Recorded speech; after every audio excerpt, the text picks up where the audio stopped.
আসসালামু আলাইকুম।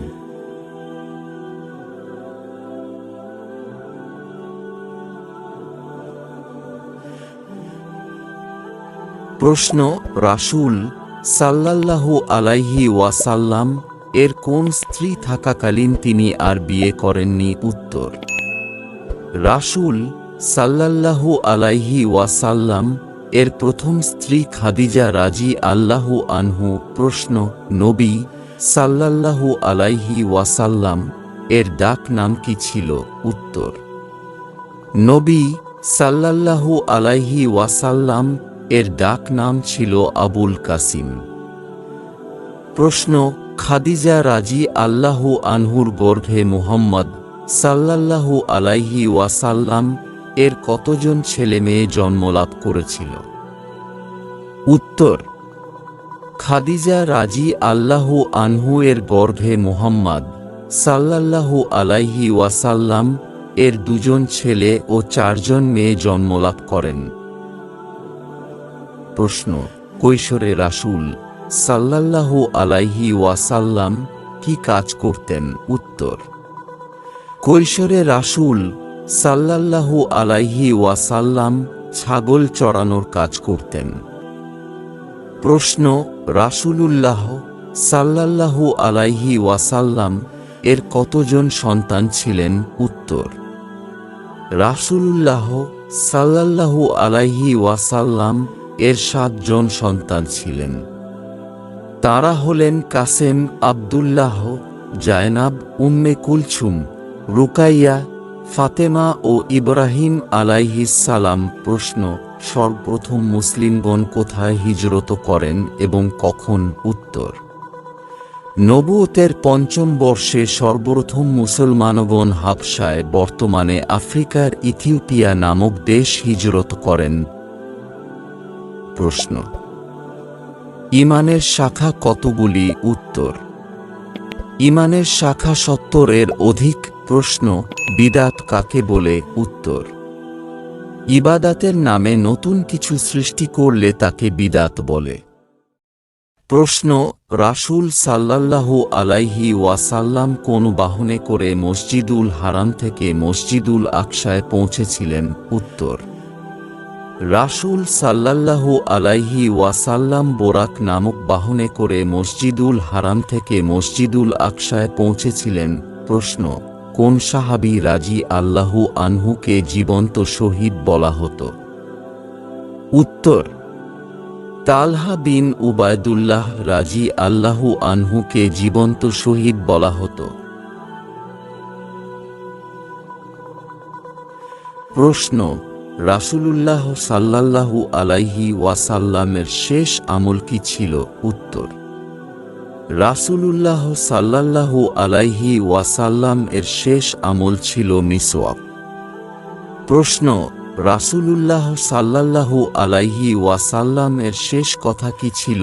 উত্তর, রাসূলুল্লাহ সাল্লাল্লাহু আলাইহি ওয়াসাল্লাম এর শেষ কথা ছিল সলাত। প্রশ্ন, ফেরেশতাগণ কোন সাহাবীর গোসল দিয়েছিলেন? উত্তর, ফেরেশতাগণ হানজালা রাযিয়াল্লাহু আনহুকে গোসল দিয়েছিলেন। প্রশ্ন, কোন সাহাবীকে বলা হতো সাইফুল্লাহ বা আল্লাহর তরবারি? উত্তর, খালিদ বিন ওয়ালিদ রাযিয়াল্লাহু আনহুকে বলা হতো সাইফুল্লাহ বা আল্লাহর তরবারি। প্রশ্ন, খালিদ বিন ওয়ালিদ কোন যুদ্ধে সাইফুল্লাহ উপাধি লাভ করেছিলেন? উত্তর, খালিদ বিন ওয়ালিদ মুতার যুদ্ধে সাইফুল্লাহ উপাধি লাভ করেছিলেন। প্রশ্ন, খালিদ বিন ওয়ালিদ কোন যুদ্ধে 9টি তরবারি ভেঙেছিলেন? উত্তর, খালিদ বিন ওয়ালিদ মুতার যুদ্ধে 9টি তরবারি ভেঙেছিলেন। প্রশ্ন, কোন সাহাবীর মৃত্যুতে আল্লাহর আরশ কেঁপে উঠেছিল? উত্তর, সাদ বিন মুআয় রাযিয়াল্লাহু আনহুর মৃত্যুতে আল্লাহর আরশ কেঁপে উঠেছিল। প্রশ্ন, কোন সাহাবীকে জান্নাতের 8টি দরজা থেকেই আহ্বান করা হবে? উত্তর, আবু বকর রাযিয়াল্লাহু আনহুকে জান্নাতের 8টি দরজা থেকেই আহ্বান করা হবে। প্রশ্ন, নবী সাল্লাল্লাহু আলাইহি ওয়াসাল্লাম মেরাজে গিয়ে কোন সাহাবীর পায়ের আওয়াজ শুনতে পান?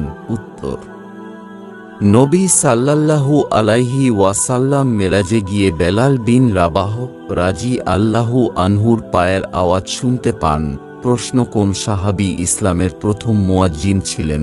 উত্তর, বেলাল বিন রাবাহ রাজি আল্লাহু আনহু ইসলামের প্রথম মুয়াজ্জিন ছিলেন।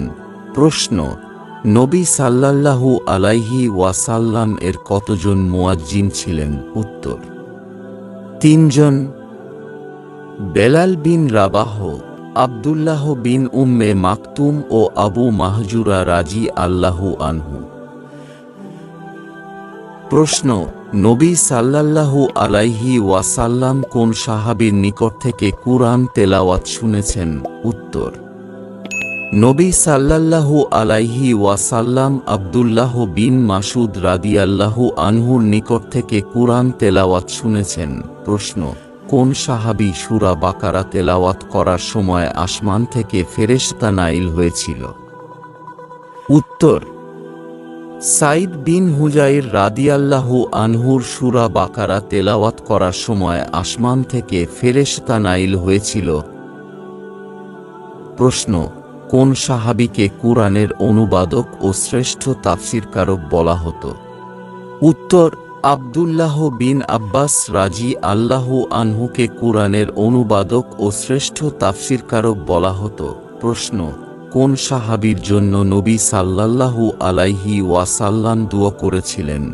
হে আল্লাহ, তাকে দ্বীনের গভীর জ্ঞান দান কর এবং কুরআনের তাফসীর শিক্ষা দান কর। উত্তর, আব্দুল্লাহ বিন আব্বাস রাজি আল্লাহু আনহুর জন্য নবী সাল্লাল্লাহু আলাইহি ওয়াসাল্লাম দুআ করেছিলেন, হে আল্লাহ, তাকে দ্বীনের গভীর জ্ঞান দান কর এবং কুরআনের তাফসীর শিক্ষা দান কর।